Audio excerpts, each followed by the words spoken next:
recent weeks, rumors of a potential Israeli military attack on Iran have reached a peak in the media. In Israel, the debate saw the political leadership of the Ministry of Defense, Ehud Barak, and the Prime Minister, Benjamin Netanyahu, face a resistant security echelon, with the heads of Israel's intelligence agencies and their predecessors opposing such an attack. In December, the former chief of the Mossad, Israel's Secret Service, spoke out against it and the potentiality that Israel's assessment of Iran's nuclear program is mistaken. Meir Dagan expressed concern over the possible mistakes of the Israeli leadership and expressed that if a decision to attack Iran is made, he must raise the alarm before the disaster. The question of Iran was expected to be at the top of the agenda at this year's Herzliya conference, which took place last week. The conference is Israel's main security and strategic gathering, with speakers from the army, various ministries, major corporations, and security think tanks. In his keynote address, the Army's Chief of Staff emphasized a point many used to oppose an Israeli attack on Iran: Iran's retribution. The IDF, the extraordinary munitions power that can cover every single location in the state of Israel. It's not just Netanya, which was hit in '67. Every single point in the state of Israel is under threat of missiles. Typically, the conference serves as a platform for the views of the Israeli leadership.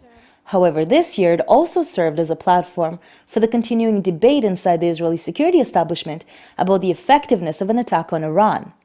While the vice prime minister called the Iranian people death-worshipping and presented Israel's fixation with Iran as a front in a war between civilizations, many focused instead on sanctions and political isolation. They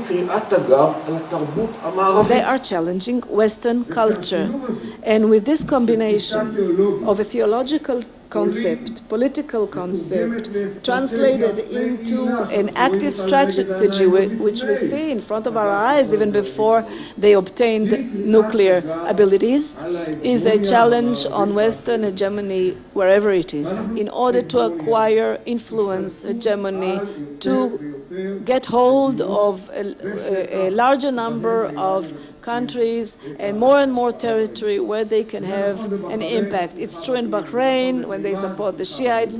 It's true in Yemen in supporting the Shiite minority and in Sunni factors to challenge the West. So when you reach a discussion about nuclear power in the hands of this regime, we need to see it in this perspective. But many at the conference did challenge this perspective, ignoring the government's rhetoric and instead addressing the seeming conflict between the two countries as one of geopolitical powers struggling for regional control.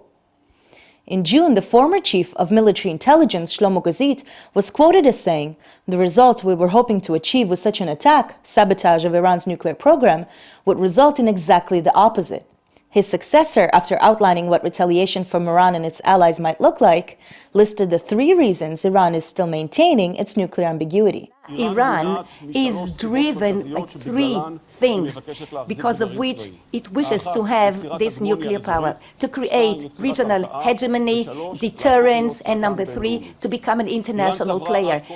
While presented as an existential threat by some within the Israeli leadership, Iran's geopolitical ambitions were the focus of most of the conference.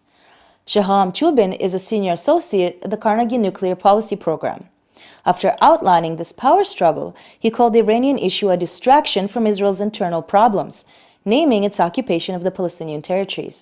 For Iran, Israel is an invented, a discretionary enemy, serves a useful purpose as a bridge into the Sunni Arab world. The greatest threat Iran poses, seems to me, the greatest threat posed by Iran is that it's in rhetoric and crisis, there's room for misjudgment and miscalculation. Israel has certainly, in my view, contributed to a certain fogginess about calculations by scaremongering, crying wolf, worst-case thinking, public debate and a tug-of-war between people who want to attack and people who don't want to attack, and whether they can attack and whether they can't attack, and what an attack would get you and what it wouldn't get you, and so on. Iran is not primarily a military threat, it's a political threat. And what is the Iranian threat? Well, simple. If Iran gets a nuclear capability, it will reduce Israel's margin of superiority somewhat. Unlike Iran, Israel has refused international observers from reviewing its nuclear facilities. However, like Israel, Iran remains ambiguous about its nuclear program. To understand why, The Real News spoke with Houman Majd, an Iranian journalist and author. His latest book is The Ayatollah's Democracy. Why does the Iranian leadership exacerbate public opinion by not clarifying its nuclear ambiguity? As far as they're concerned, they are clarifying it. When you talk to Iranians or Iranian government officials, they say we're being unfairly judged. We are cooperating with the IAEA. Inspectors have even gone to the Fordo enrichment plant, which is buried in the mountain. They have 24-hour camera, video surveillance of the enrichment process and the enriched uranium. But in terms of rhetoric, Iran has not been helpful to its own cause.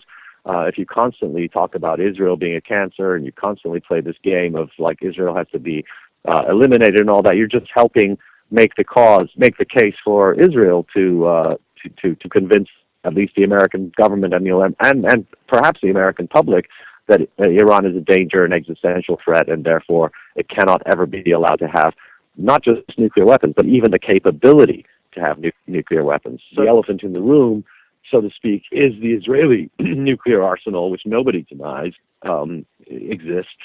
In November, another former chief of the Mossad also spoke out against an attack on Iran, saying Iran is not an existential threat. He was invited to address the conference following the vice prime minister. Everybody has been talking about the fact that the sanctions so far have been ineffective. Well, maybe here in Israel we feel they're ineffective, but if you ask the Iranians in the streets of Tehran, they're very effective. The fact that the value of the Iranian rial has depreciated by 50% in a very short time, the fact that food prices are rocketing sky high, the fact that there's a run on the banks in Tehran, all this is part of the daily turn of events, the daily life that the Iranian is experiencing in recent weeks. Things are moving. Are they moving fast enough? They never move fast enough. When somebody says the sanctions are working, it's not clear to me what they mean by working. What is the goal of the sanctions? If the goal of the sanctions is to prevent Iran from developing nuclear capability, well, then it's not working. That's incorrect, and it's not going to work. If the goal is to punish Iran to the point, and punish the Iranian people to the point where they rise up against their masters, against their rulers, well, that's not going to work either, particularly since in this particular case, the nuclear program happens to be a very popular program.